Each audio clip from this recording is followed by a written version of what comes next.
కేపాల్ గారి జీవితంలో ఒక చిన్న సంఘటన జరిగింది. పూర్తిగా మీరు వినిన తర్వాతే కామెంట్ చేయండి, మధ్యలో కామెంట్ చేయద్దు. పూర్తిగా వినండి, వినిన తర్వాతే కామెంట్ చేయండి.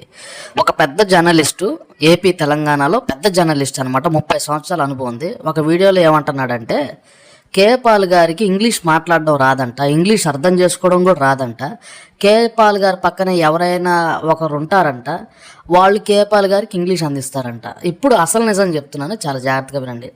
కేపాల్ గారి వీడియోస్ ఒక 20 సంవత్సరాల క్రితం చూడండి. ఇప్పుడైతే కేపాల్ గారు మన లోకల్ ఏపీ తెలంగాణలో టీవీ ఇంటర్వ్యూస్కి ఇస్తున్నారు. కానీ 20 సంవత్సరాల క్రితం కేపాల్ గారి రేంజ్ ఎలా ఉండేదంటే, పెద్ద పెద్ద ఛానల్స్ ఉంటాయి చూసారు, international channels, BBC news channels, అక్కడికి వెళ్ళి ఇంటర్వ్యూలు ఇచ్చేవాళ్ళండి కేపాల్ గారు. ఇంకా ఆయన రేంజ్ ఏంటో అర్థం చేసుకోండి. కేపాల్ గారు ఇంగ్లీష్లో మాట్లాడితే ఆ పదాలకి అర్థాలు డిక్షనరీలు తిరగేసేవాళ్ళంట, అంత ఫ్లూయెంట్గా కేపాల్ గారు ఇంగ్లీష్ మాట్లాడేవారు.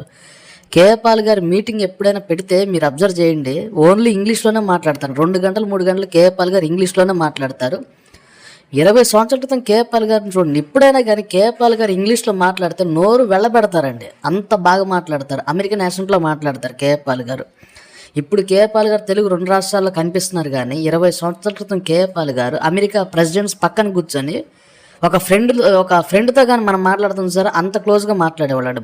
మన ప్రపంచం మొత్తంలో ఒక ఫ్రెండ్ లాగా ఒక ప్రధానమంత్రితో మాట్లాడగలిగిన వ్యక్తి కేపాల్ గారు అండి. కేపాల్ గారు ఒక భారతీయుడు, ప్రపంచాన్ని శాసించాడండి. అంత వ్యక్తిని పట్టుకొని కేపాల్ గారికి ఇంగ్లీష్ మాట్లాడడం రాదు. ఇతను చదువుకుంది 10th క్లాస్, ఈ జర్నలిస్ట్ చదువుకుంది 10th క్లాసు. కేపాల్ గారికి ఇంగ్లీష్ రాదంట. ఒక్కసారి ఆయన రేంజ్ చూడండి, ఆయన ఇంగ్లీష్ మాట్లాడిన ఇంటర్వ్యూలు ఉంటాయి చూడండి, CNN, BBC,